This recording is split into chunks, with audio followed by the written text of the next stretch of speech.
Ya estamos. ¿Ya podemos comenzar? Ya Sí. podemos comenzar, sí. Buenas tardes. Hoy estamos 29 de diciembre de 2020 y nos encontramos en el aula virtual del curso de literatura hispanoamericana del siglo XIX.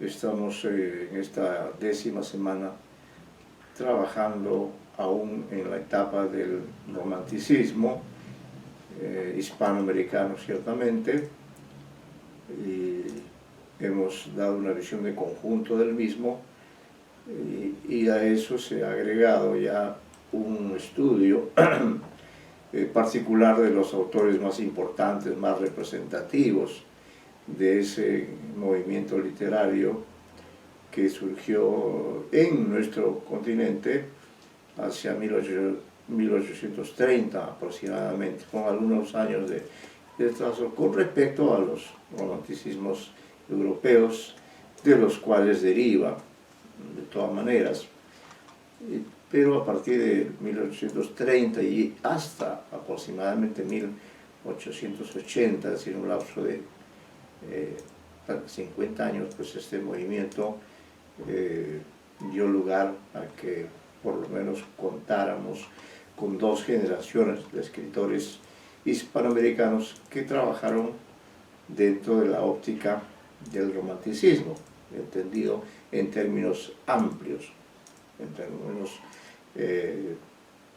diversos, de acuerdo a la realidad de cada país, ¿no? Entonces, en función de eso, están pendientes algunas exposiciones que espero podamos escuchar hoy día dentro de esa visión de conjunto. Ya hemos trabajado algunos autores como por ejemplo Juan Montalvo, un autor ecuatoriano importante, autor de esa curiosa obra, esa creación que se le ocurrió, que se llama Capítulos que se le olvidaron a Cervantes. Hace una reconstrucción creativa, elogiosa de esta inmortal novela de nuestro idioma español. Y además, en la exposición, la señorita Dunker destacó el aporte cívico, la valentía moral, el espíritu de lucha de Juan Montalvo, el espíritu de lucha para defender la libertad, la democracia, y no dejar que la dictadura en su país, principalmente la de García Moreno en el Ecuador, trajera abajo los ideales por los cuales se había luchado durante la etapa de la independencia, ¿no? De manera que a través de la exposición señalada pudimos acceder, pudimos acercarnos a la obra importante de este escritor. Igualmente la señorita Dunker hizo una exposición acerca de otro autor también importante en la medida de, diríamos, de sus características especiales, que es la figura de Gregorio Gutiérrez González, ¿no? El escritor de las 3G, Gregorio Gutiérrez González, colombiano él, famoso especialmente por un texto que se llama Memoria del cultivo del maíz en Antioquia. Antioquia es una provincia, una parte importante de Colombia, y bueno, allí ubicó pues imaginariamente su poema de Memoria del cultivo del maíz. De todas maneras, este texto está relacionado con la Oda a la Silva, la agricultura de la zona tórrida de Andrés Bello. Es una intertextualidad la que existe entre ambos textos alusivos un elemento vegetal del mundo americano, como es el maíz, que tiene incluso no solo una importancia alimenticia, sino también una importancia cultural. Y llegó a ser un fruto que se transformaba en la maravillosa chicha que bebían los incas. En otras culturas igualmente se le asigna características especiales. Y bueno, retomando esa tradición vinculada a lo rural, a lo agrario, ya que nuestro continente se caracteriza por eso, Gregorio Gutiérrez González, según había averiguado la señorita Dunker, escribió en realidad este poema por encargo, ¿no? Pero lo hizo tan bien que el poema ha sobrevivido, ¿no?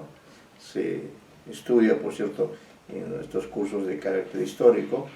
Por ello era inevitable, era saludable que pudiéramos tener una aproximación a la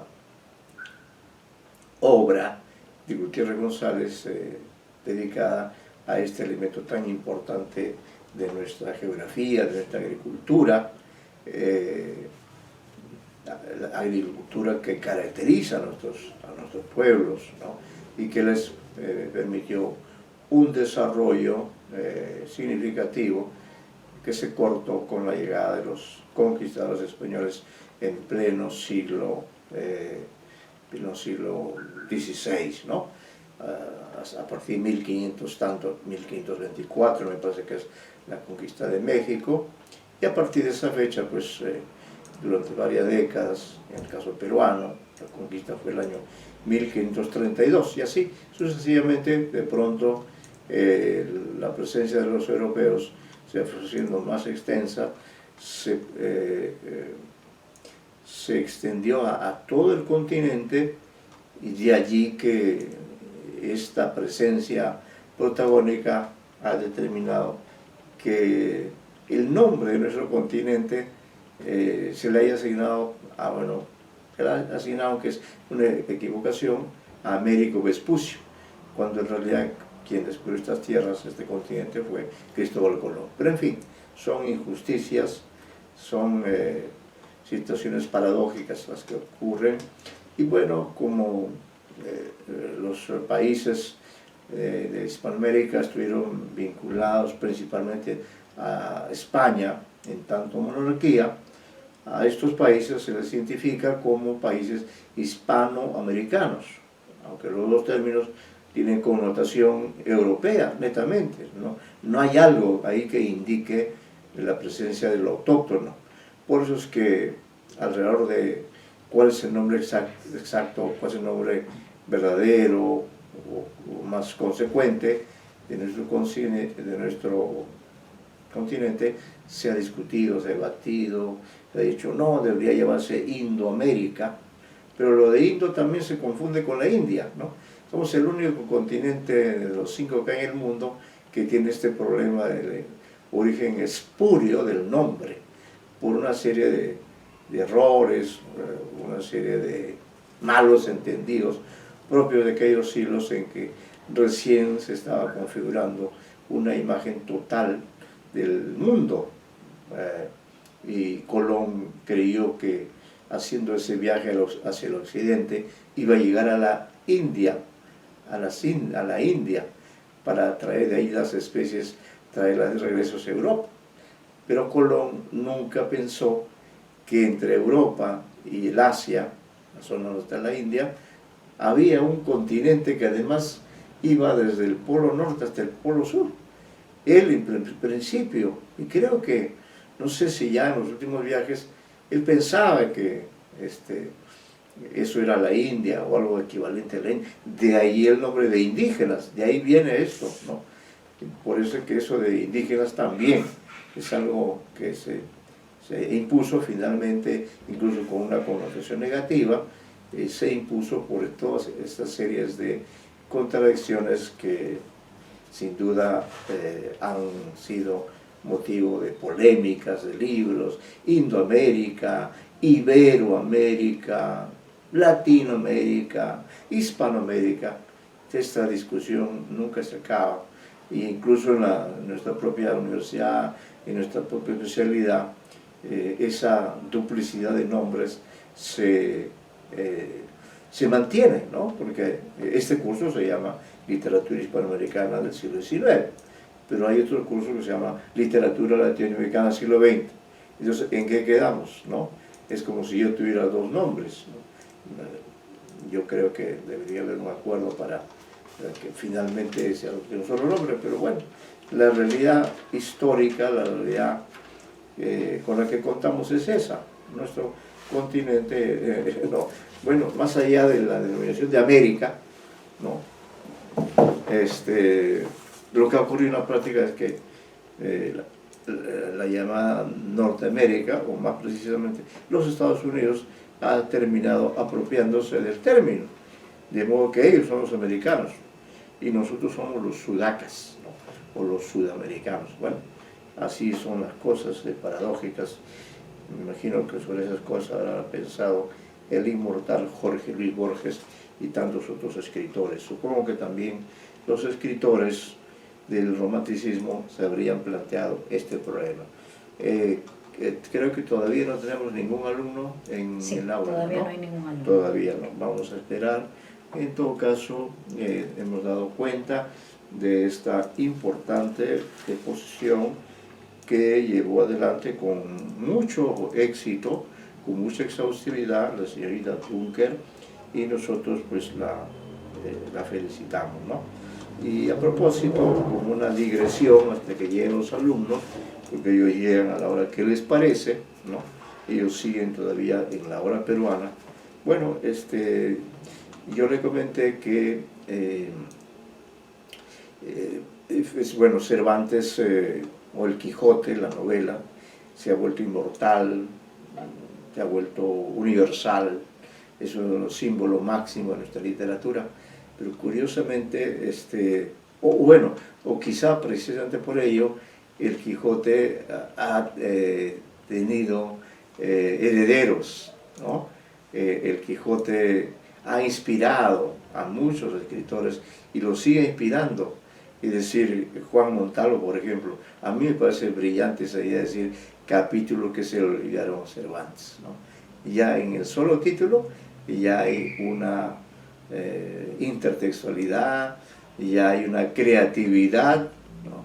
Ya hay un alcance digno de asombro de cómo un hispanoamericano del siglo XIX, un ecuatoriano, se enamoró de esta obra, se enamoró de esta prosa, se enamoró de esta ficción y creyó conveniente agregar como un homenaje, sobre todo, un homenaje a Cervantes y a su novela, se le ocurrió escribir este libro con el cual este autor, Montalvo, ha pasado a la historia y seguramente se conservará en ella. Más compleja fue la labor de Jorge Luis Borges. Tenemos aquí a la mano el texto Pierre Menard, autor del Quijote, ¿no? Acabo de releerlo y bueno, no me atrevo a hacer un comentario, pero también es otra opción, por cierto, muchísimo más audaz, muchísimo más difícil de comprender que lo que hizo Juan Montalvo, ¿no? Pierre Menard es un autor, me parece, no sé si es inglés o francés. Lo cierto, él también pero ya después de Montalvo, me parece, tuvo esa idea de reconstruir el Quijote, ¿no? Y por eso inspiró a Borges para escribir ese texto que se llama Pierre Menard, autor del Quijote, así se llama, ¿no? Y es un texto curioso que requeriría de una lectura, lo que quizá en algún momento se pueda hacer. De hecho, habría que buscar, y le dimos ese dato a la señorita Dunker para que ella, que se había familiarizado con la obra de Montalvo, pudiera buscar alguna información. Aquí está, tengo a la vista, es un texto que está dedicado a Silvina Ocampo, gran amiga de Jorge Luis Borges, ella y su hermana en aquellos tiempos, y las hermanas Ocampo pues dirigían una revista, creo que es la revista Sur, famosa revista en la que, por cierto, Borges y otros grandes escritores, Bioy Casares y muchos otros colaboraron en aquellas décadas, ¿no? Bueno, el texto de Borges es complejo, ¿no? Pero ahí está, es un reto, yo lo volveré a leer con estos elementos. Adelante al líder, entonces, el señor Retamoso, ¿no? Me parece que está por ahí el señor Retamoso, sí, efectivamente. Y bueno, el señor Retamoso, también le damos el mérito, reconocemos en todo caso que haya aportado ya con su exposición, ¿no? Precisamente en la clase del día 24, él habló ampliamente acerca de Miguel Antonio Caro, y gracias a su exposición también pudimos informarnos acerca de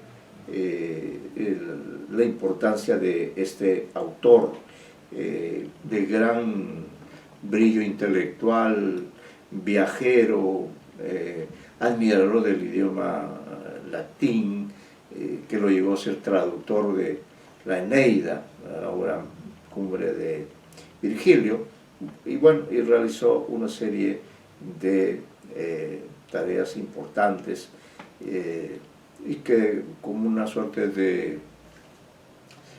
proyección de su figura intelectual, de su interés por el idioma español, a consecuencia de ello se creó pues en Colombia el Instituto Caro y Cuervo, en homenaje a Miguel Antonio Caro, autor estudiado por José Retamoso, y Rufino Cuervo, si no me equivoco, y este es un instituto famoso,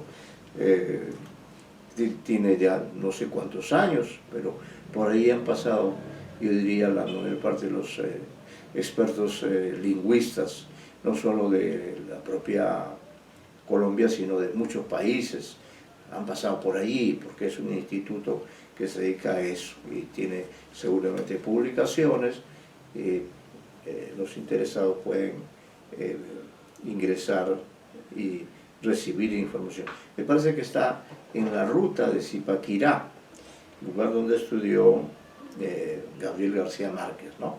Yo no he tenido oportunidad de estar ahí, de visitar el instituto, pero en fin, me gustaría sí hacerlo porque tiene una gran importancia. Señor Retamoso, muy buenas tardes. En la clase anterior usted participó como expositor acerca de este importante autor colombiano, y en todo caso tenía usted pendiente la exposición acerca de dos autores más. Como usted es el único que está presente hasta este momento, le pregunto si usted está preparado, ya se preparó hoy día para completar sus exposiciones, señor Retamoso.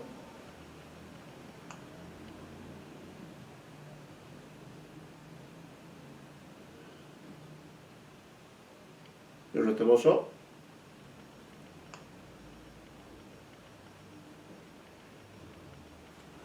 ¿Me escucha, señor Retamoso? Justamente, profesor, no le he preparado para hoy día la clase, sino para el jueves. Para el jueves tengo preparado todo, profesor, para el jueves. De los dos autores, ¿no? De los dos autores, sí, ya. Dos autores. Entonces sí, vamos a quedar así. Acá voy a anotarlo para no olvidarlo. El señor Retamoso expondrá, Retamoso, voy a anotarlo aquí, expondrá el jueves, que es justamente 31 de diciembre, ¿no? Pondrá los dos autores pendientes, que son José Victorino Lastarria y Juan María Gutiérrez. Son dos grandes autores y yo estoy seguro que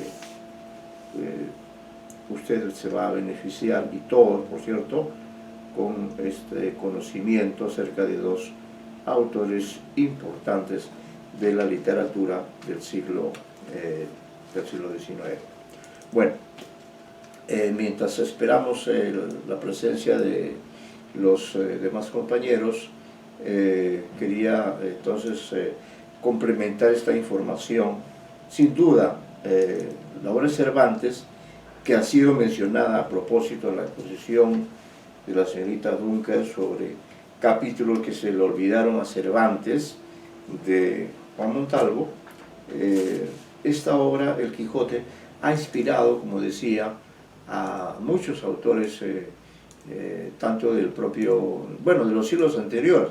Estamos hablando sobre todo, digamos, del siglo XIX, XX y aún XXI, ¿no? Y en ese sentido, quisiera recordar que he mencionado la figura de Borges, que ya en pleno siglo XX también ensayó este texto que se llama Pierre Menard, autor de Don Quijote, que, como estaba señalando, es un texto que habría que leer con bastante atención, con bastante cuidado y con bastante información sobre todo, porque es una obra compleja que plantea realmente una cuestión, diríamos, esencial, ¿no? ¿Qué es exactamente, qué significa en el contexto en el que nos movemos atribuir a Pierre Menard la condición de autor del Quijote? ¿En qué consiste esta propuesta? ¿En qué se parece a la de Montalvo y en qué se diferencia del autor colombiano?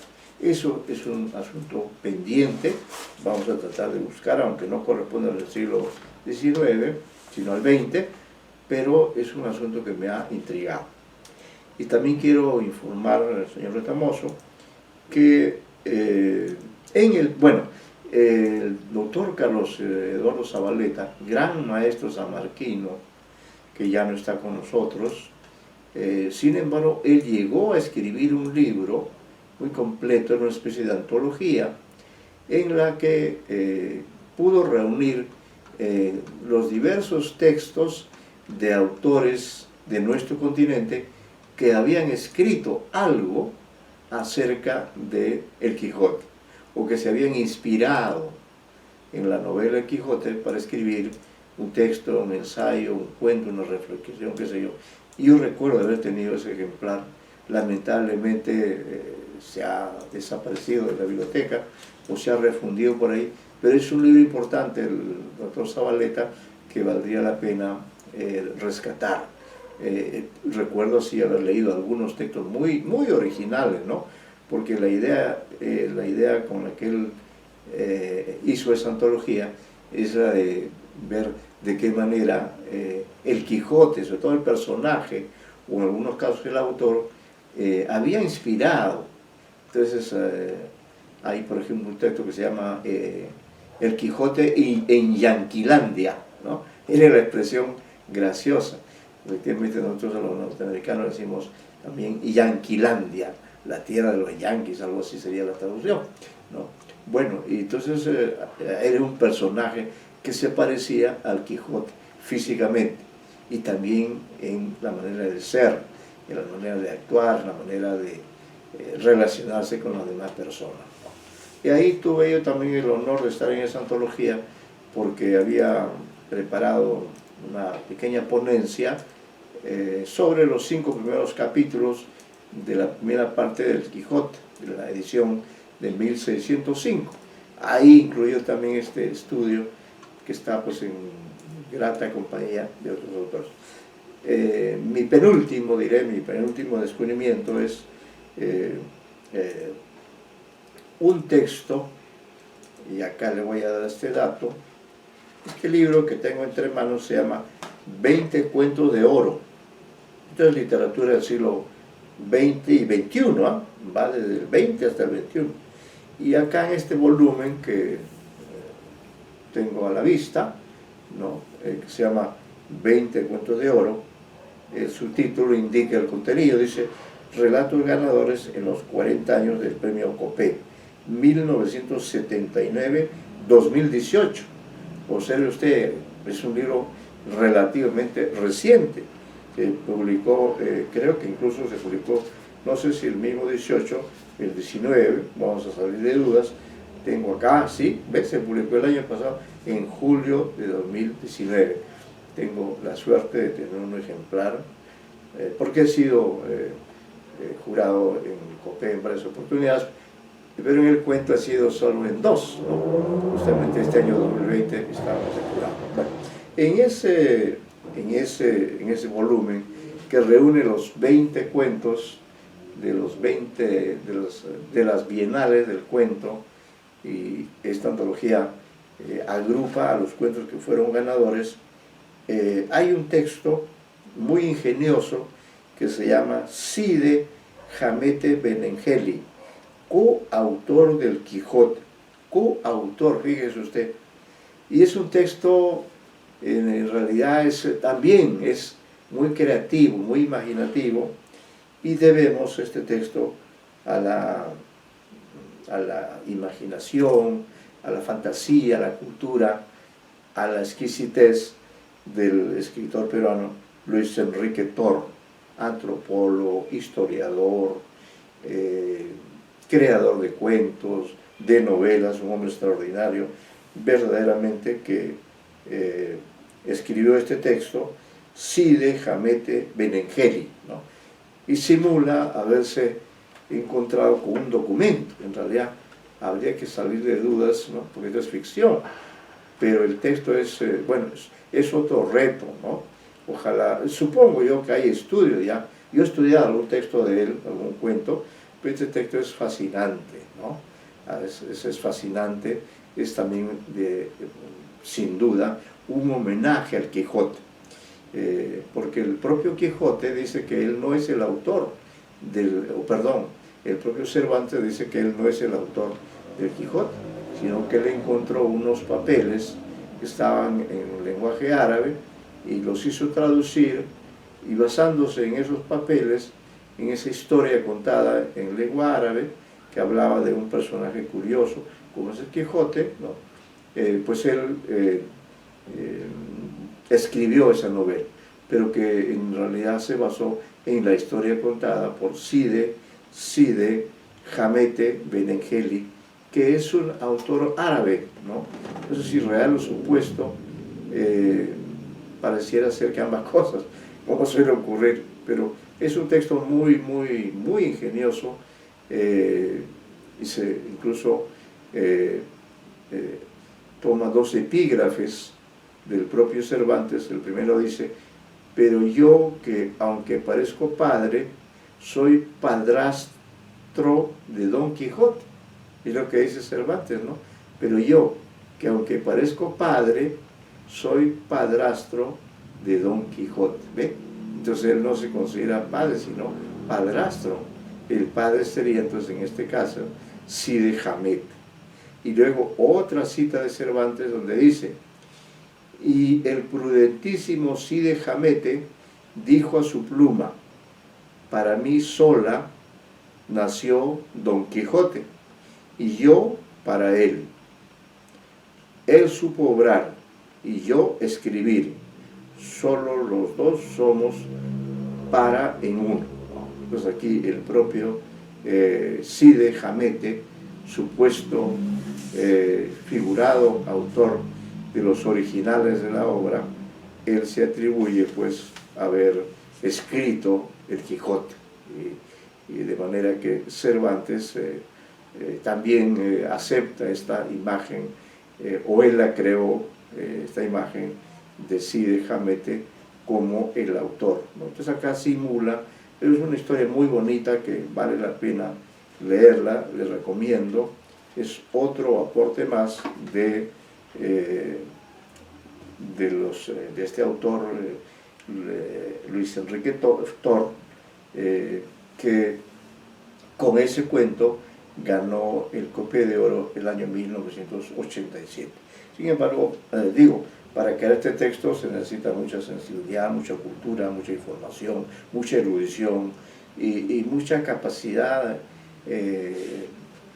artística, el manejo de la prosa. Y todas estas cualidades las reunía Luis Enrique Tor, que no está con nosotros, pero lo recuerdo con gran respeto, con gran admiración, porque sus cuentos, sus novelas, sus ensayos realmente eran de alta calidad. Bueno, entonces hasta el momento no aparecen los demás estudiantes. Vamos entonces a abrir, señor Retamoso, vamos a abrir, porque están pendientes estas exposiciones, pero vamos aquí, yo tengo un material para ir avanzando, para no perder el tiempo ni el paso. Vamos a avanzar aquí, hemos preparado ya, porque debo decir que el caso suyo no es tan dramático, porque usted, bueno, no pudo estar desde las primeras etapas del curso, pero ya varios de los alumnos, que son, bueno, este es un grupo pequeño, pero por ejemplo, la señorita Majés está debiendo su exposición, no ha venido, parece que tiene problemas de salud, o ella, o el padre, comprendemos si esto es así, pero ella está debiendo sus exposiciones sobre dos autores. Luego la señorita Garriazo, ella informó también que postergáramos su fecha, pero hoy día ya debería estar con nosotros, porque ella también es expositora de dos autores. El caso suyo, ya quedamos que el jueves usted va a poner, y el caso de la señorita Sally Rosas, que también tenía en su cargo dos autores, y lamento que no hayan cumplido, ¿no?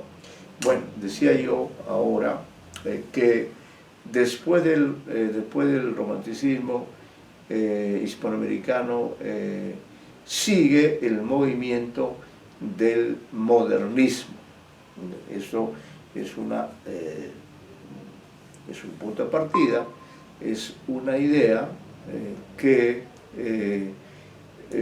comenzaremos a desarrollar, ¿no?, plenamente ya, porque dábamos por entendido que ya para esta semana décima todos habrían expuesto, pero lamentablemente no ha sido así. Me parece que se acaba de incorporar la señorita Dunker, ¿no? Muy bien, la señorita Dunker se ha incorporado, ella ya expuso, y gracias a ella ya se va dibujando el panorama del romanticismo. Señorita Dunker, muy buenas tardes. Buenas tardes, profesor. Buenas tardes, señorita. Le tengo un par de noticias acerca del trabajo que usted realizó. Yo le dije que, refiriéndonos al libro de Juan Montalvo, capítulos que se le olvidaron a Cervantes, yo le mencioné, recuerdo en la clase anterior, que, bueno, tanto el Cervantes como su obra han inspirado a autores posteriores, entre ellos Juan Montalvo, ¿no? Y le mencioné que Borges también había efectivamente homenajeado al autor como a la obra en un texto que se llama Pierre Menard, el autor del Quijote, ¿no? Solo menciono esto para señalar que este texto de Borges está, acá vamos a ubicarlo, esto es importante, no, está por acá, aquí está, por acá está. Bueno, entonces este texto en realidad está en el libro Ficciones. Ficciones es un libro que Borges publicó en 1941, por primera vez, ¿no? Y ahí está el texto que se llama Pierre Menard, autor del Quijote. Es un texto complicado, un texto que requiere de un trabajo especial de análisis. Y claro, ahora no lo vamos a hacer porque además corresponde a la literatura del siglo XX, pero si tuviéramos un tiempo, pues sí, valdría la pena hacerlo. No ahora, sin duda, ¿no? Pero el otro dato que le tenía, y que se lo ha dado al señor Retamoso, que también está asistiendo a esta reunión, no descubrí, pero sí recordé que un autor peruano que ha vivido hasta el año 2017, o sea, hasta 7 años atrás, que creo que por razones de alguna enfermedad nos dejó, partió, pero él también se inspiró en Cervantes, en el Quijote, se inspiró para escribir un cuento, o en todo caso un texto narrativo que se llama Cide Hamete Benengeli, coautor del Quijote, que le doy este dato para que pueda usted también leerlo en alguna oportunidad cuando se trate de hacer un trabajo del Quijote. Está el texto de Luis Enrique. ¿Podrías repetir el nombre, por favor? Sí, con todo gusto. Le voy a dar el nombre del autor es Luis Enrique Tor. El apellido Tor es T-O-R-D. ¿No? Es un autor, es apellido inglés probablemente, ¿no? Luis Enrique Tor. Y ahora le voy a dar con calma también el título del relato, el título con el cual ganó el premio Copé de Oro en 1987. Vea usted, hace más de 3 décadas, ¿no? Y hace bastante tiempo.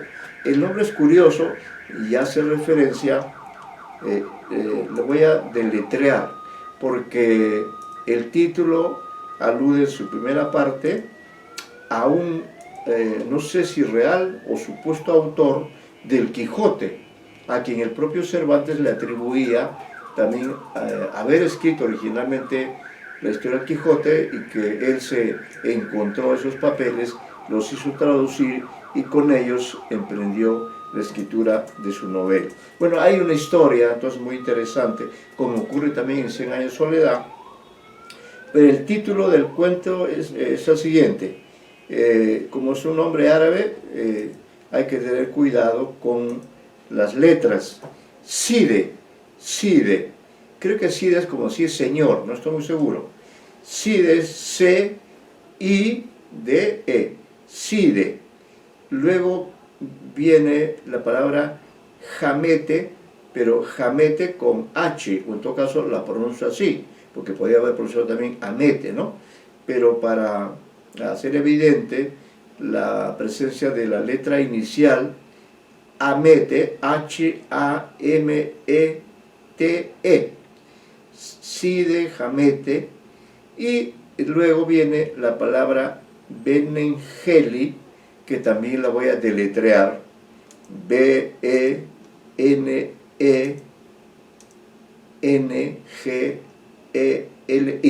Deletreo, este es el último apellido, B, la llamada B larga, como decimos, ¿no? Después la B viene E-N-E-N-G-E-L-I,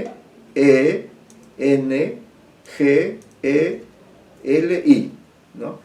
Si el leído de correo sería Cide Hamete Benengeli. Coma, hay una coma que es muy importante, y dice coautor del Quijote. Coautor del Quijote. Es ya en el título, diríamos, está planteado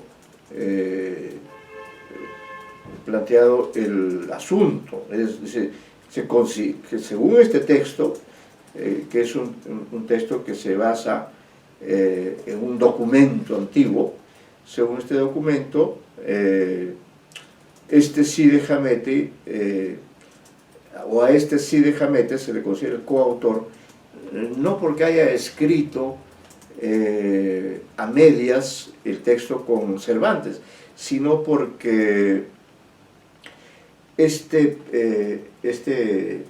Sidi Hamete tuvo amistad con Cervantes y ahí le contó la historia de este personaje que inspiró a Cervantes, ¿no? Bueno, se requiere de detalle, pero en todo caso usted puede revisar un texto magnífico, además escrito en una prosa muy bonita, y yo sé que le va a fascinar el texto. Está publicado en el libro que se llama 20 cuentos de oro, relatos ganadores en los 40 años del premio Copé 1979-2018. Es una antología donde están los 20 cuentos ganadores del premio Copé, ¿no? El texto de Luis Enrique de Tor es el texto que ganó en 1987. Es muy imaginativo, muy creativo, y se basa pues en la cultura, en la información, en la creatividad, también en la capacidad de investigación que tenía el gran escritor Luis Enrique Tor, ¿no? Le gustaba a él visitar los conventos para ver los documentos originales, los pergaminos, los manuscritos, y bueno, este texto se basa en eso también y plantea una tesis muy original acerca de la influencia de la cultura árabe en el Quijote, ¿no? Eso es lo importante, ese es el dato que quería mencionar. Bueno, ya le di el dato. Ahora, como estamos ahora en plena clase y no se han presentado los alumnos deudores de sus respectivas exposiciones, y todas estas exposiciones estaban relacionadas con el romanticismo, ¿no? No se han hecho presentes por diversos motivos, porque ya las fechas que dimos para ellos ya se han cumplido, es decir, están hasta el momento sin nota la señorita Diva Mahesh, la señorita Garriazo y la señorita Sabi Rosas. Estos tres alumnos no han cumplido con realizar sus exposiciones alusivas a importantes autores del romanticismo hispanoamericano, y por tanto pues, no poseemos esa información valiosa que en cambio sí propuso ya de manera completa y muy convincente la señorita Dunker. Esa información además está al alcance de sus demás compañeros en el aula virtual, y esa es la idea, que lo que cada alumno de este curso sistematiza y escribe y presenta y expone, ¿no? Hace todo el proceso, queda como un material valioso, se incorpora al conocimiento que los alumnos deben tener acerca de la literatura hispanoamericana del siglo XIX. Con ese espíritu es que se ideó la participación de ustedes, de inducirlos a la exposición, como lo ha hecho usted, señor Dunker, como lo ha hecho también el señor Retamoso, que ya él adelantó información, ya expuso acerca de uno de sus autores, y él ha ofrecido exponer sobre los dos autores pendientes la clase del jueves, ¿no? Estaba yo señalando que, tomando en cuenta esta situación inesperada, y considerando además que las semanas van corriendo, entonces nosotros hemos preparado un material.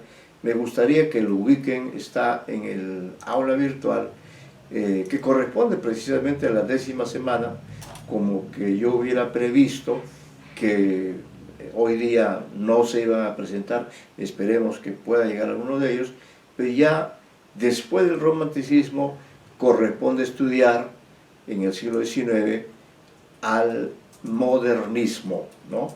Al modernismo. Entonces les pido que busquen ahí en la aula virtual el material que corresponde a la semana 10ª. A la 9ª semana. 9ª semana, yo he subido 9ª semana. Sí, a ver. Es el de la 9ª. Vamos, la décima no es las novenas. Sí, o sea, el material está en la 9ª semana. En la 9ª semana. Porque esta es la semana 10ª. ¿Cómo es el título? No lo sé. No, a ver, por favor. acá. Profesor, Sí. ya lo ubiqué, la 9ª semana, Sí. una introducción al modernismo hispanoamericano. Ya. Sí, es el material de la 9ª semana. Sí, está en el Classroom. para que Una mi introducción compañero al lo publique. modernismo hispanoamericano, Ya, 1800. y está en la 9ª semana. En la 9ª semana. Te voy a buscarlo, ya. Características generales del movimiento modernista, dice. No, 9ª semana, a ver, creo que es el... Es que tú lo debes tener con otro nombre, seguro. Sí. No, es que va a haber dos materiales sobre el Ya, primero, no, sí. estamos en el Ya, primero, sí, dice sí, características generales exactamente, del movimiento ya, modernista. sí, perfecto. Señor Ratamoso, ¿ubicó el texto también? Sí, profesor, sí. Ya, correcto. Entonces vamos a trabajar con ustedes que están aquí, este material que corresponde a la 9ª semana de literatura hispanoamericana del siglo XIX, que es una introducción al modernismo hispanoamericano, que es un movimiento, diríamos, tan importante como el romanticismo, ciertamente con características diferentes, pero también con muchas coincidencias, ¿no? Porque finalmente estamos en el mismo siglo, la producción literaria de estos autores se da dentro de los diferentes países que forman parte de Hispanoamérica. Claro, las circunstancias son diferentes y por eso es que hemos puesto al alcance de ustedes este material que nos sirve de punto de ingreso a esta etapa importante, ¿no? Esta etapa importante que es el modernismo, que como dice allí, va desde 1880 hasta 1905 incluso, es decir, llega hasta el siglo XX y extendiendo un poco las fechas, se considera que el modernismo podría haber llegado hasta 1914, es decir, el año en que se inicia la Primera Guerra Mundial. En todo caso, el modernismo hispanoamericano es un movimiento amplio, ¿no? Y por eso hemos preparado, hemos seleccionado este material que nos da una visión de conjunto. Y yo voy a leer los primeros párrafos con comentarios y luego voy a pedir que ustedes también puedan colaborar en la lectura y de esa manera vamos avanzando en lo posible con los conocimientos que corresponden a la literatura de esta centuria.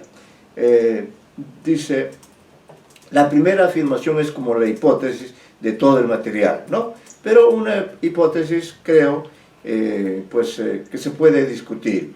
Dice, el modernismo, dice, es el primer movimiento literario original de América, ¿no? Esa es la hipótesis central, según este material. El modernismo es el primer movimiento literario original de América. Por primera vez era el nuevo continente el que marcaba el camino a seguir. ¿Cómo debe leerse esto? ¿Cómo debe entenderse?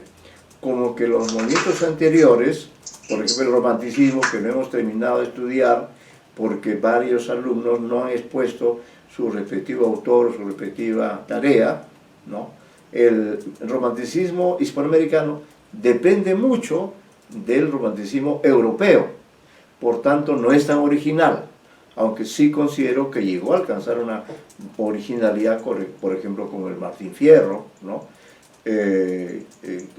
También con las tradiciones de Ricardo Palma, a quien dicho sea de paso no hemos considerado dentro de esta nómina, porque hay un curso de literatura peruana del siglo XIX, donde seguramente Palma tiene un lugar protagónico. Esa es la única razón por la cual no hemos considerado a Palma dentro de nuestro curso, aunque él es contemporáneo, por razones de edad, él es un hombre del siglo XIX y aún del XX, ¿no? Porque él falleció el año 1919. El año pasado se celebró el centenario de este importante escritor peruano. Bueno, según este punto de vista, entonces, dice, por primera vez era el nuevo continente el que marcaba el paso a seguir. Y yo creo que esta verdad no es 100% verdadera, ¿no? Por primera vez era el nuevo continente el que marcaba el camino a seguir. Esto debe entenderse, en todo caso, de esta manera, que por primera vez, considerando a España, ¿no? Considerando también a España, porque España era siempre nuestra referencia, era el modelo a seguir. España era como el padre para nosotros, y nosotros éramos los hijos, ¿no? Esa era la realidad, porque ellos trajeron el idioma, trajeron la idea de la literatura. Entonces siempre que se hizo acá literatura, se hizo siguiendo el modelo del padre, o del padre que es Europa, ¿no? Lo que ocurre con el modernismo es que por primera vez, efectivamente, nuestros autores hispanoamericanos se distancian de la literatura española, porque la literatura española no pasaba por un buen momento. Entonces se distancian, ¿no? Se alejan un tanto de la literatura española, pero se acercan en cambio a otras literaturas, ¿no? Principalmente a la francesa, quizá también a la italiana, a la inglesa, a la alemana, es decir, se acercan a otras literaturas, y en esas otras literaturas, o de esas otras literaturas, toman una serie de elementos que, claro, en el contexto de la literatura escrita en español, sí resultan, diríamos, unas expresiones literarias más avanzadas, ¿no? Que la propia literatura española, y la prueba de ello es que efectivamente Rubén Darío, José Martí, Gutiérrez Nájera resultan siendo maestros de los escritores españoles, como son José Antonio Machado, otros autores más que sí reconocen que por primera vez son los hispanoamericanos los que señalan el rumbo a seguir. En ese sentido, podríamos decir, es la primera vez en que la literatura hispanoamericana le toma la delantera a la literatura española estrictamente, y asume una nueva estética, renueva nuestra literatura, y eso lo reconocen los primeros españoles, ¿no? Los escritores españoles, como decir, bueno, ustedes antes fueron nuestros hijos, ahora ustedes son nuestros padres. Eso se lo dicen los escritores, entre ellos Antonio Machado, a Rubén Darío, porque Rubén Darío es una de las figuras capitales del modernismo, ¿no? Entonces, esa es la primera afirmación. Luego decimos, los principios que caracterizan al movimiento no provienen, como en el caso del romanticismo, romántico, de una teoría o de un manifiesto donde se especifiquen las bases que habrían de regir. El modernismo es la suma de actividades individuales, aunque ciertamente regidas por una actitud común frente al arte, pero también frente a la vida, ¿no? Entonces, no es que haya una teoría, que es una teoría que se llame modernismo hispanoamericano, no. Lo que hay es la suma de actividades individuales de los autores, sin duda, aunque ciertamente regidas por una actitud común frente al arte, pero también frente a la vida. Entonces, en ese sentido, el modernismo responde a un nuevo momento histórico, a una situación sociopolítica quizá un poco diferente, un poco más evolucionada con respecto a la etapa anterior del romanticismo, ¿no? Entonces, sigo con el material, y después sí ya vamos a pedir el aporte de ustedes. Dice, condicionado por los cambios políticos sociales que caracterizan la época fine-secular, final del siglo, el modernismo implica una readaptación al sistema social impuesto por las viejas estructuras y la implantación de otras nuevas, ¿no?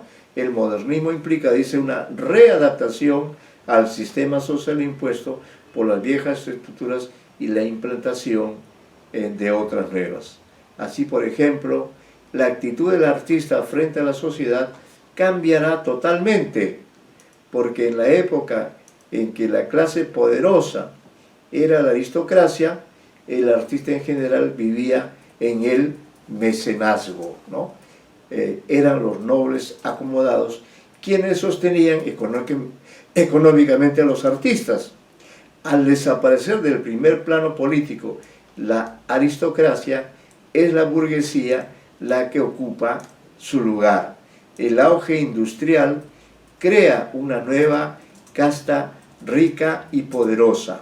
El artista, en este caso concreto, el poeta, carece de posibilidades económicas, pero si bien esta situación lo acerca al pueblo, su cultura y su capacidad sensible lo alejan de él.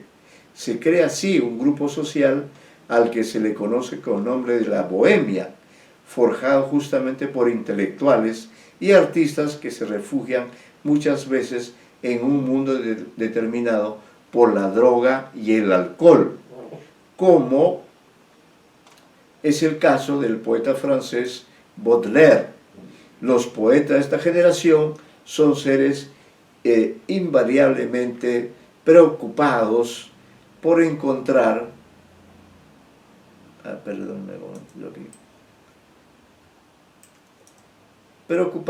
son seres invariablemente, hay un seres que debe tacharlo porque ya está, son seres invariablemente preocupados por encontrar nuevas formas de decir, nuevas interrelaciones entre las más diversas manifestaciones, nuevos valores que ayuden a enriquecer la creación poética con actitudes, en fin, que hablan de su necesidad de crear. El artista es un Dios que gobierna mundos creados y organizador él mismo bajo sus leyes orgánicas, ¿no? Entonces, esto quiero que se entienda en el sentido de que hasta el siglo XIX, ¿no? Podríamos decir, bueno, en el siglo XIX se da esa transición, dejamos de ser colonias, dejamos de ser virreinatos, en los cuales existían aristocracias, venían de España o que habían surgido en las sociedades criollas,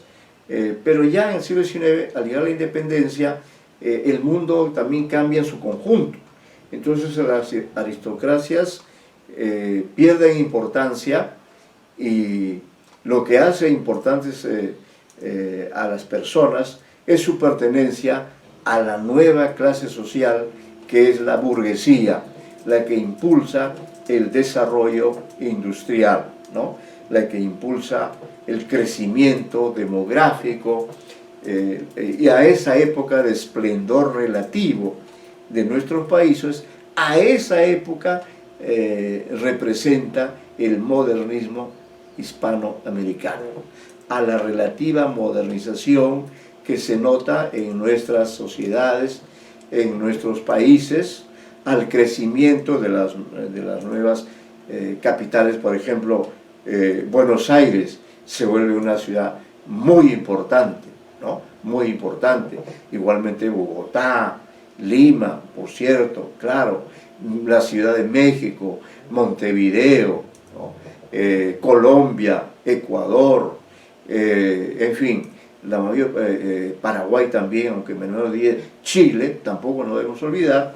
Entonces el modernismo, igual que en eso se parece al romanticismo, también implicó la presencia de hombres dedicados a la labor intelectual, a la labor literaria, pero en condiciones bastante difíciles, porque ya no había mecenas, ya no había aristócratas que financiaran las actividades de los artistas, de los escritores, de los poetas, de los novelistas o de los autores dramáticos, sino que el escritor modernista se ve en la necesidad de trabajar de alguna forma para poder llevar adelante su obra literaria que necesita publicarse.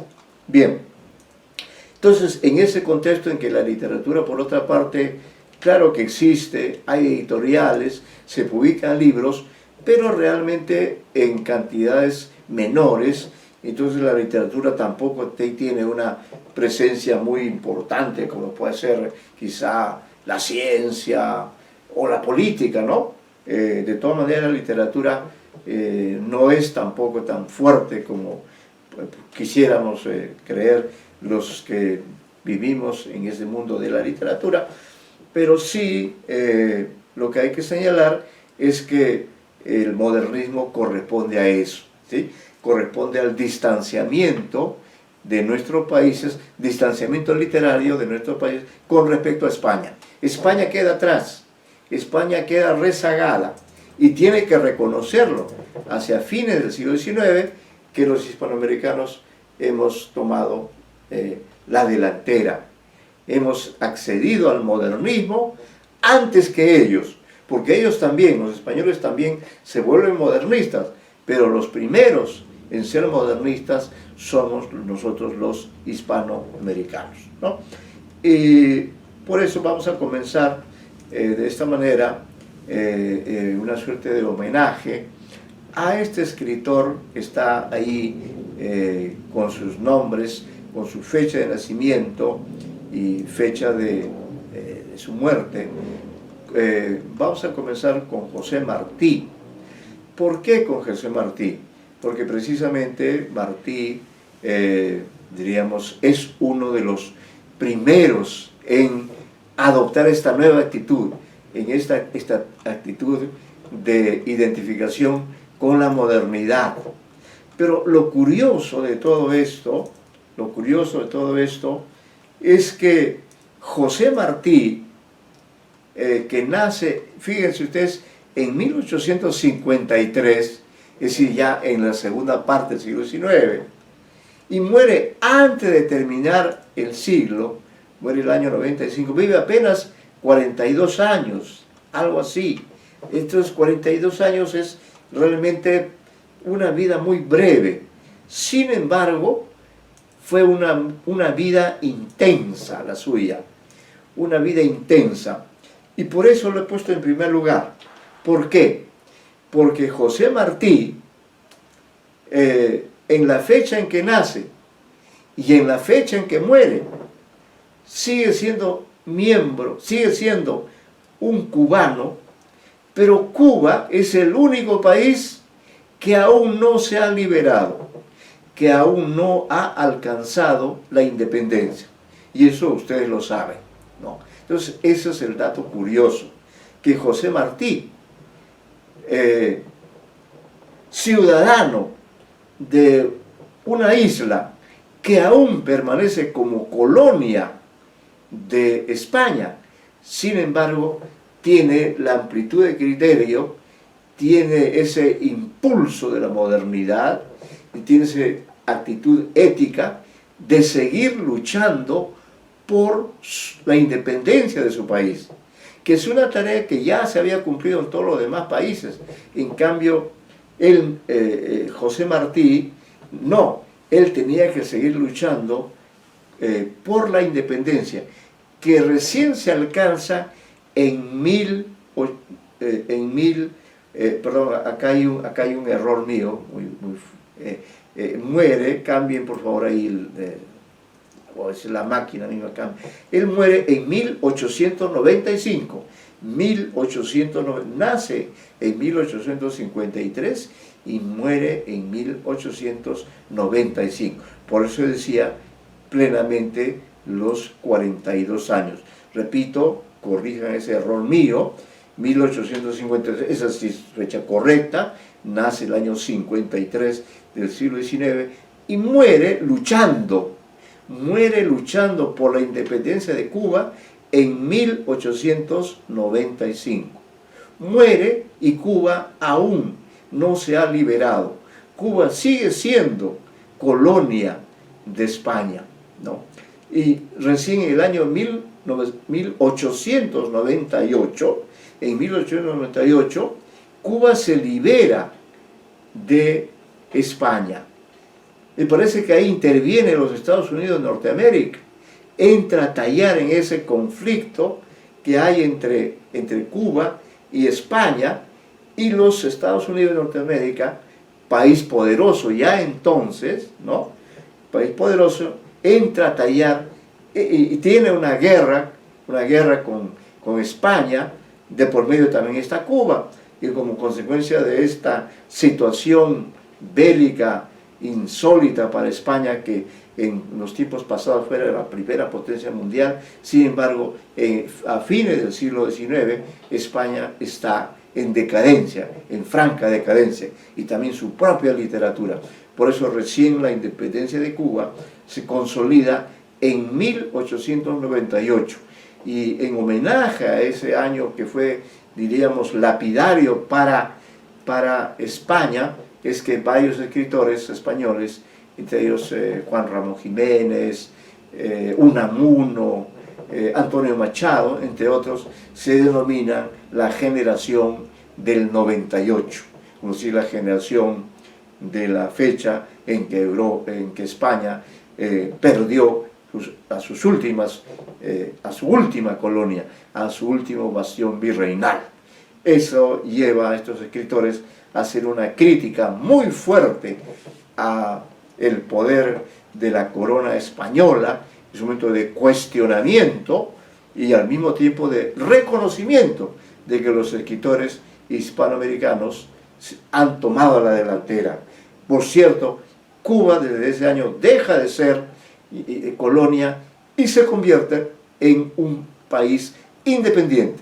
Creo que es el último en independizarse, porque ya todos los demás se habían independizado tanto en América Central como en América del Sur, y por ahí quizá quedaba alguna isla o algún territorio que tendría algún estatus aún no definido, ¿no? Creo que es el caso de Belice, por ejemplo, pero ya Cuba, que sí tenía un reconocimiento geográfico importante, es un país rodeado de agua por todas partes, como dice Leonardo Padura, pero ese año 98 entonces es un año importante. ¿Por qué? Porque significa el término del colonialismo español.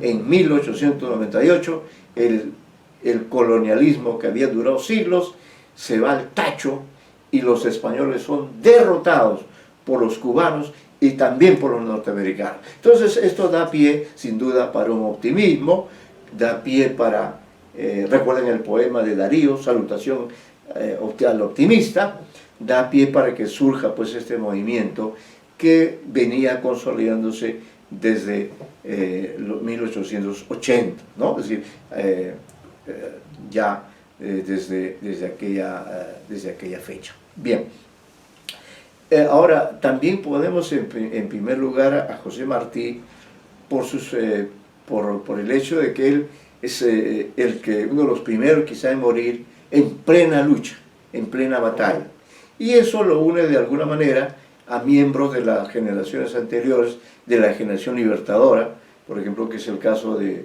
Mariano Melgar, que también muere luchando por la independencia del Perú, pero también es el caso de José María Heredia, cubano como José Martí, que también lucha. Él sí hemos estudiado en su momento, hemos dado información, ¿no?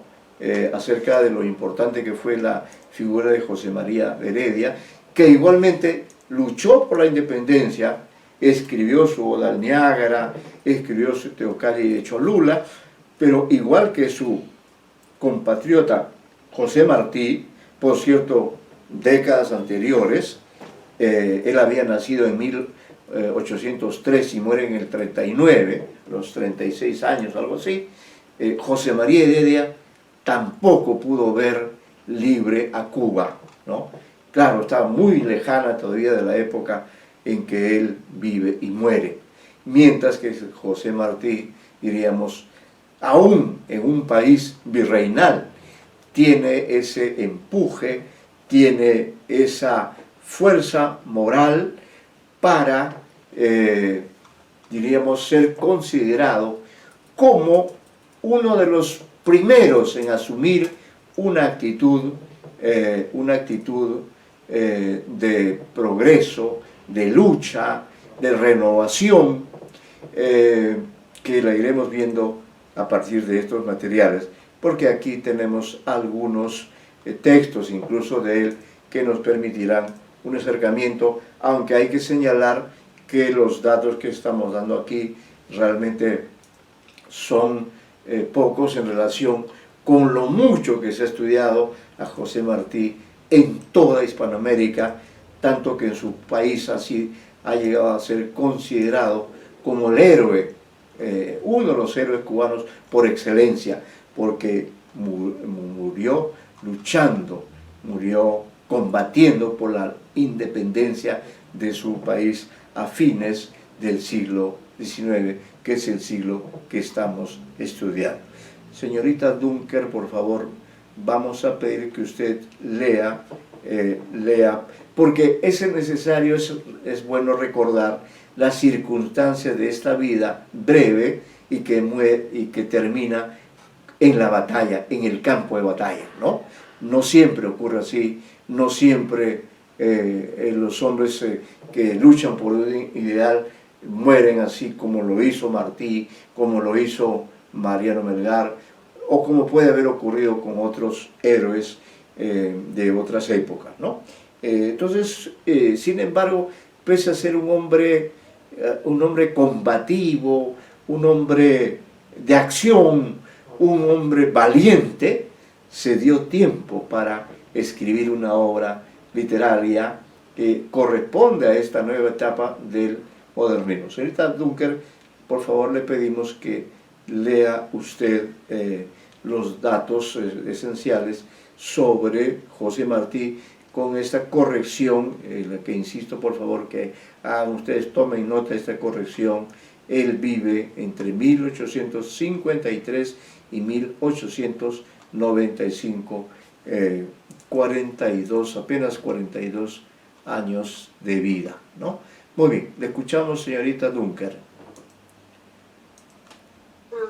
Ya. A ver, José Martí. Martí. Martí nació en 1853 y murió en 1985.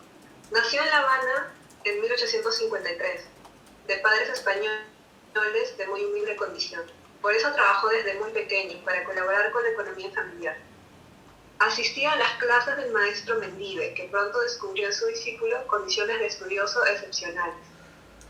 Por lo que no solo le enseñaba con gran cariño, sino que decide costearle los estudios de segunda enseñanza en el Instituto de La Habana. Se estableció una gran corriente de simpatía entre maestro y alumno, y como el primero comprometía su vida por la libertad de Cuba, Martí empezó también a su lado en años tempranos el aprendizaje del Libertador. Los conspiradores fueron descubiertos. Mendive fue preso primero. Martí siguió el mismo camino. Antes, mientras le servía de amanuense en el colegio, tomaba el dictado de escenas de sus dramas o novelas, estimulado por la creación que tan cerca y constantemente observaba. Había escrito sus primeros textos y publicó a los 16 años su tragedia patriótica Abdalá, en 1869. Fue desterrado de España y para ayudarse a vivir y continuar sus estudios sigue su labor de escritor. Sin descanso, retoma su impulso de creador. Allí publica El presidio político en Cuba y la República Española ante la Revolución Cubana. En el primero, libro doliente y autobiográfico, llama la atención de España hacia las atrocidades que se cometían en su nombre. En el segundo, hace un llamamiento a la flamante República Española, que no fue oído, como tampoco lo fuera la voz de Heredia, en pro de la independencia cubana. Ya, entonces deténgase ahí un minuto, señorita Dunker. Fíjese, lo que ha leído hasta el momento nos permite comprender la dimensión especial que tiene la vida de Martí. Hay datos, hay elementos informativos que hay que destacar, que hay que subrayar.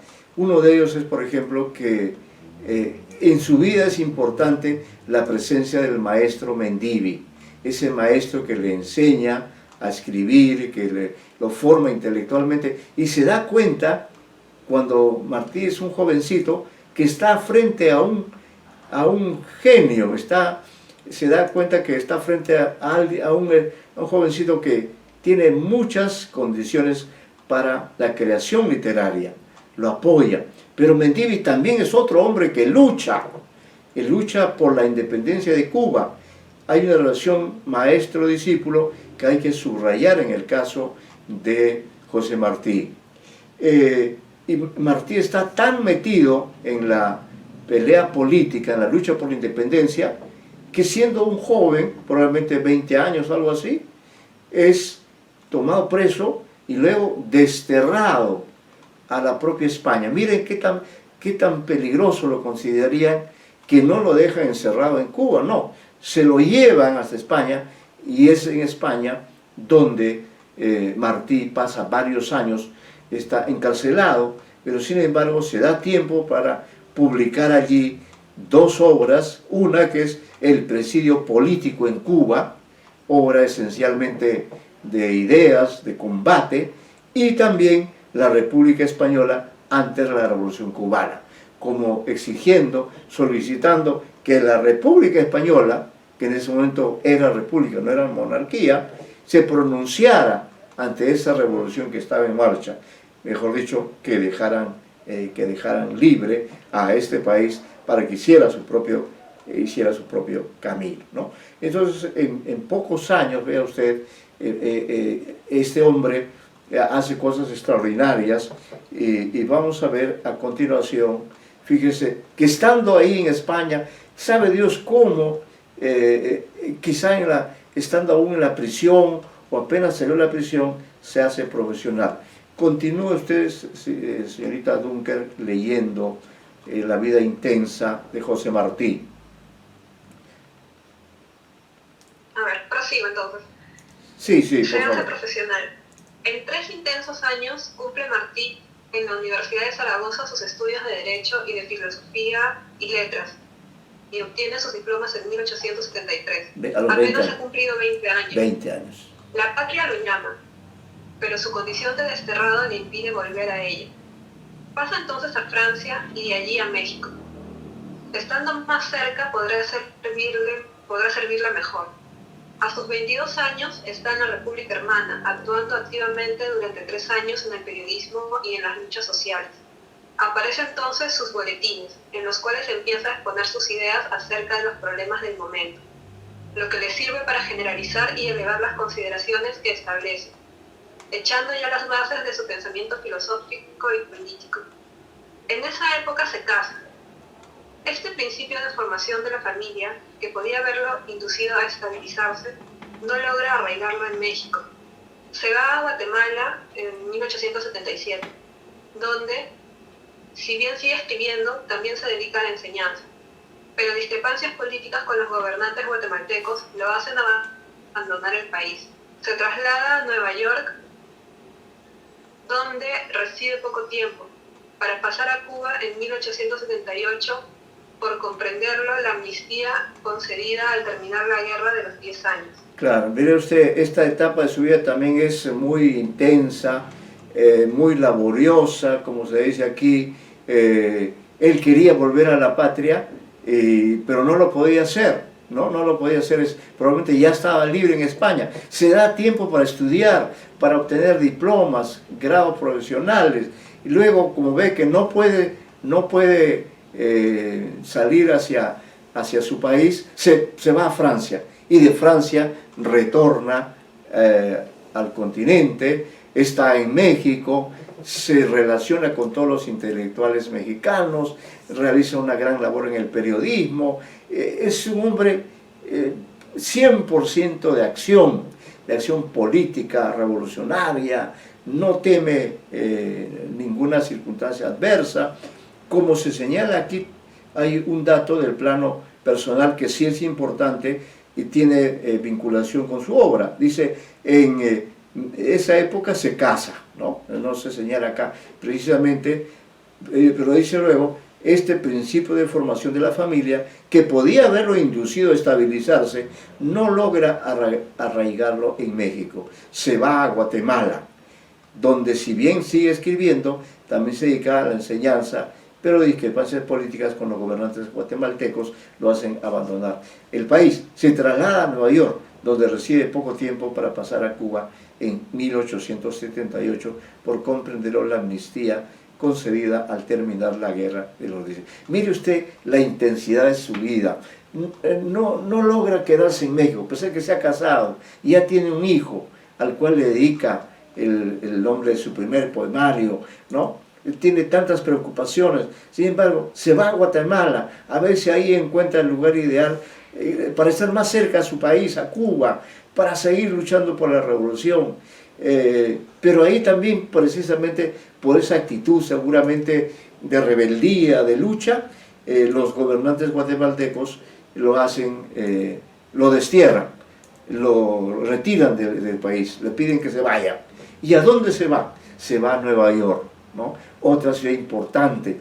Y claro, ahí está también, y ahí desarrolla también una intensa actividad en esos años en Cuba. No sé si vuelve, vamos a ver qué dice la biografía, pero mire qué dinámico este hombre en ese contexto, en esa época. Ahora, o mejor dicho, en los tiempos normales, pues trasladarse de Guatemala a México, Estados Unidos, o a la propia España, en la época en que funcionaban a la perfección los aviones, era cosa de horas, ¿no?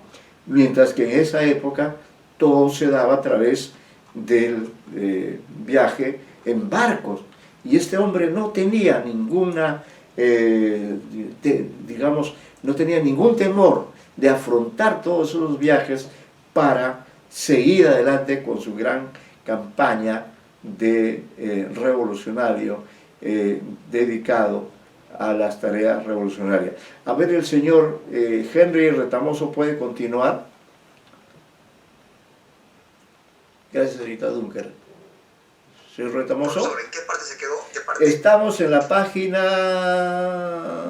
3, ahí donde dice, abre su estudio de abogado. Abre su estudio de abogado.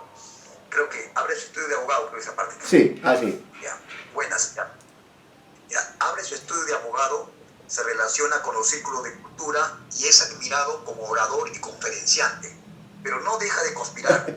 Por eso vuelve a ser desterrado a España, retorna a la península y ahí pasa a Francia y poco después aparece en Venezuela, donde funda una revista literaria, la Revista Venezolana.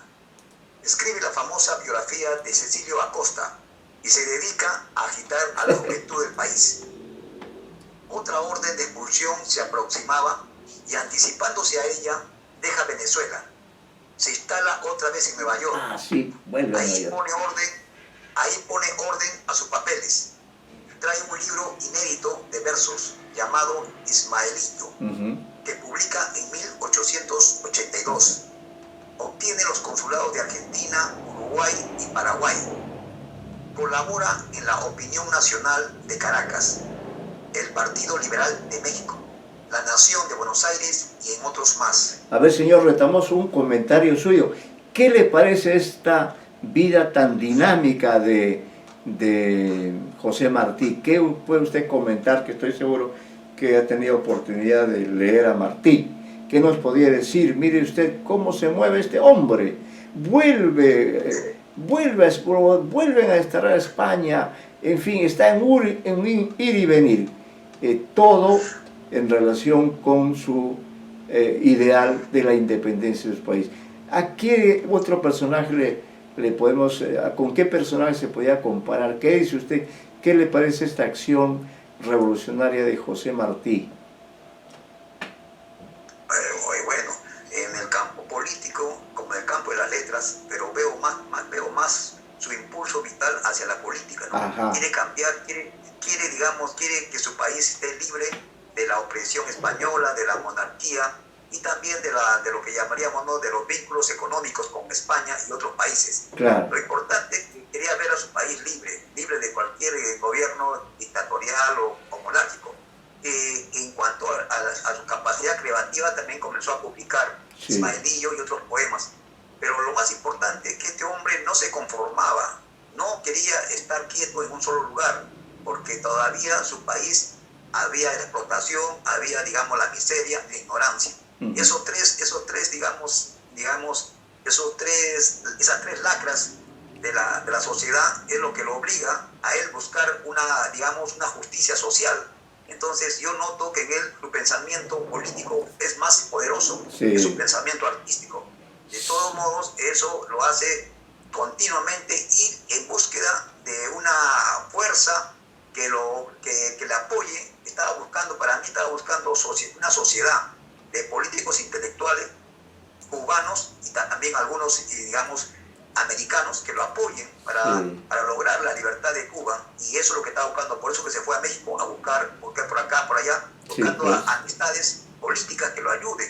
Yo pienso que eso fue la idea principal. Por eso que cuando él llegaba a un país, lo importante que buscaba que en el país que estaba, él cuestionaba la realidad política y social de ese país. Por eso lo expulsaban por sus opiniones y por su ideología. En cuanto para su juventud, es un hombre casi, digamos, es como dicen, ¿no? Es un hombre como, se puede decir, como el viento, ¿no?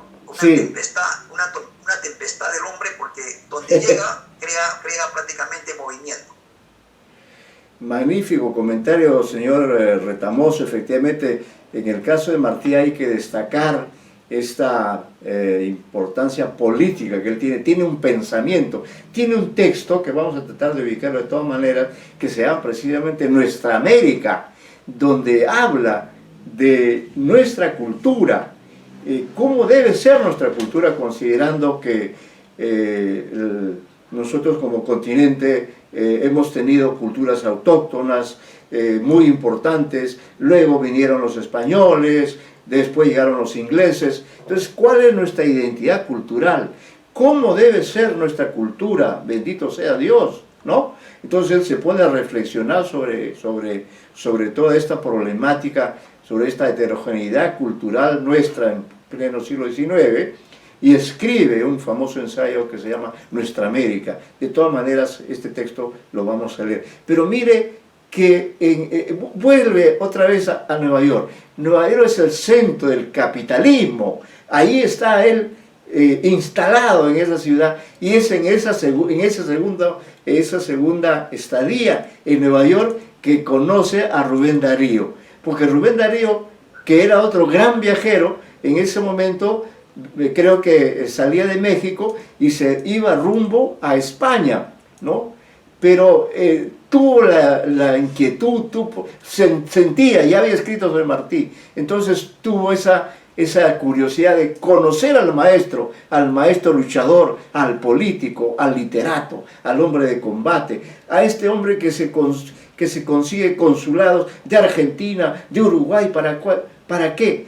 Para sostenerse, porque como ya hemos dicho antes, ya no hay mecenas, no, cada uno tiene que ganarse el pan con el sudor de su frente, y eso es lo que él hace, porque ya tiene además un hijo al cual le dedica, como usted bien ha señalado, señor Retamoso, le dedica un libro llamado precisamente Ismaelillo, que es un nombre alegórico, porque su nombre no era Ismael, ¿no? Sino es el nombre bíblico, lo que eso representa, pero además colabora, es un hombre incansable, y yo lo admiro cada vez más, sobre todo comprendiendo las circunstancias dramáticas de su vida, y por eso es que muere tan joven, por eso es que es un hombre de un pensamiento poderoso y también de una actividad incansable, pero se da tiempo. Usted ha señalado una idea que me parece importante. Usted dice, su pensamiento político es de gran valor, y es verdad, y ha dicho usted otra idea que hay que subrayar. País al que va es país donde también hace algo por ese país. Eso es lo que ocurre, por ejemplo, cuando aquí se dice en esta información, escribe la famosa biografía de Cecilio Acosta. ¿Y quién diablos era Cecilio Acosta? Era el héroe venezolano por excelencia, ¿ve? Entonces, lugar donde iba, lugar donde él investigaba, averiguaba y escribía. Era un hombre incansable, ¿no? Un hombre así como José Carlos Mariate, que en inferioridad física por su enfermedad, también desplegó una acción impresionante y murió muy joven, ¿no? Martí sí tenía una salud de hierro, diríamos así, pues que andaba de aquí para allí pero a él lo detuvo ciertamente, ¿no?, la muerte, a través de este enfrentamiento directo que él tuvo contra las fuerzas de esa monarquía, ese país español que nos conquistó y nos tuvo en situación de colonia durante varios años, ¿no? Entonces es un hombre que está en acción, en el periodismo, en los consulados, se conoce con todo el mundo, y las crónicas que él envía, porque sus crónicas llegan hasta la nación de Buenos Aires, probablemente también en Lima, es un hombre conocido en todo el continente, imagínese usted, y él no deja nada de esas actividades, y va a ver que usted tiene una faceta muy interesante, que creo que está... a ver, continúe, señor, hasta que nos dé la hora, continúe, ya no falta, pero sí, continúe, porque creo que su lectura, como la de Zita Dunker, nos permite resaltar, ¿no?, lo importante que fue este hombre. Siga usted un par de párrafos, creo que ahí vamos a quedar.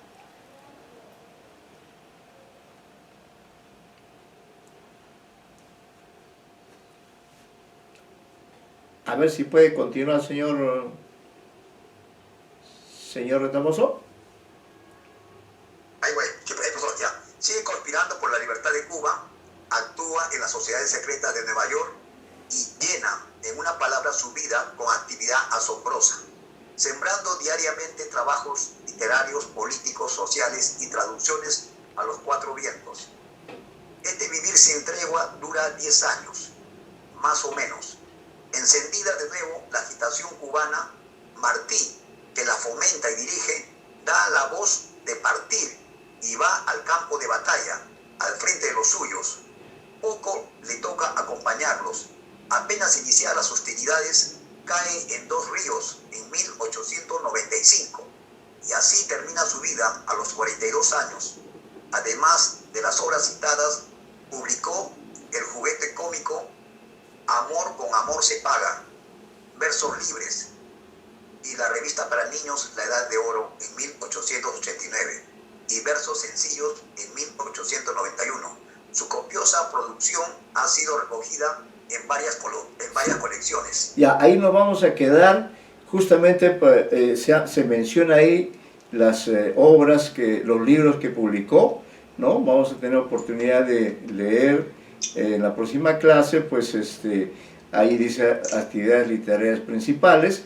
Vamos a continuar entonces a partir de esa página, leeremos algunos textos. En todo caso, si ustedes quieren traer también algunos otros aportes, bienvenidos los aportes para poder apreciar plenamente esta extraordinaria labor que realiza José Martí. Muchas gracias a ambos, a la Zita Dunker, al señor Retamoso, por su asistencia, por su regularidad, y hago una invocación para que los demás alumnos no estén quedando tan mal como están quedando. Bueno, sigamos el ejemplo de Martí. Muy buenas tardes a ambos. Nos vemos el jueves. Buenas tardes, profesor. Buenas tardes, profesor. Buenas tardes.